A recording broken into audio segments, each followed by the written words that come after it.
The Book of Jubilees, Forbidden Books They Removed from the Bible. Part 3. Style, Documentary-Prophetic-Truth Seeker Tone. What if the timeline of creation we've been taught is missing key pieces? What if there was a book that revealed exactly what happened, week by week, year by year, from Adam to Moses? Welcome to Part 3 of the Forbidden Books They Removed from the Bible. Today, the Book of Jubilees. The Book of Jubilees is known as the Little Genesis. It retells the story of creation, but in precise detail, from angelic revelations on Mount Sinai to exact dates of the fall, the flood, and the giving of the law. This book leaves no room for guesswork. Who gave it to Moses? According to the text, angels. Why did early leaders suppress it? Because it challenges both Jewish and Christian traditions. It emphasizes strict Sabbath laws, heavenly calendars, and even warns against mixing with foreign nations, echoing warnings we rarely hear today. Was the Book of Jubilees removed because it was too revealing, too orderly, too prophetic, or was it simply too dangerous to church agendas? And here's the real question. Was this just an ancient commentary, or was it truly inspired by God and His angels? What secrets are buried in its pages? Could Jubilees be the missing link between Genesis and the law?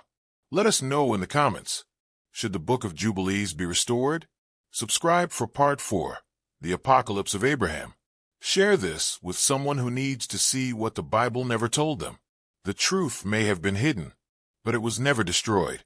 Was the Book of Jubilees removed because it was too revealing? Yes.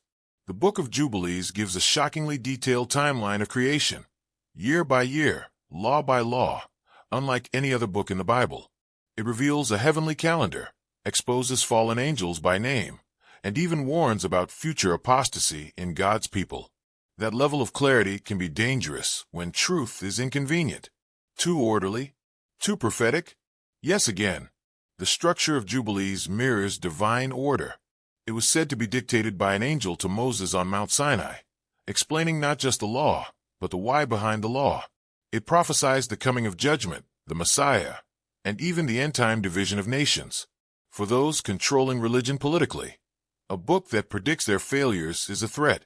Was it just an ancient commentary, or something more? It's not just commentary. Jubilees claims divine origin. It says, "These words were written by command of God on the tablets of heaven." That's not ordinary history. That's a heavenly archive.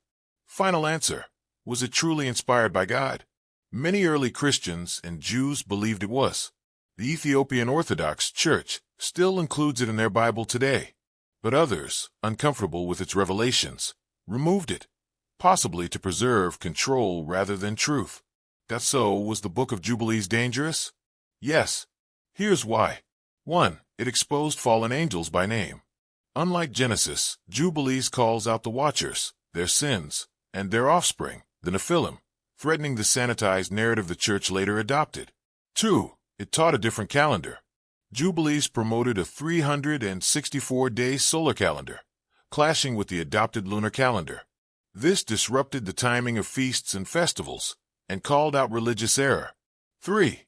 It gave prophecies of church corruption.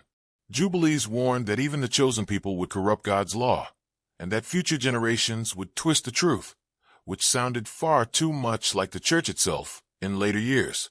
4. It tied all laws to creation.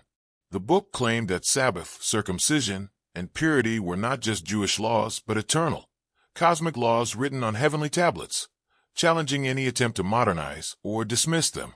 5. It put angels and the heavenly realm at the center. Jubilees emphasizes that much of what happens on earth mirrors what's already written in heaven, a worldview that threatened human-centered power structures. But was it divine? Let's consider 3 powerful ideas. Divine origin claim. 1. Jubilees says the angel of the presence told Moses to write it all, just like the Torah. This suggests angelic authorship under God's command. 2. Accepted by ancient believers.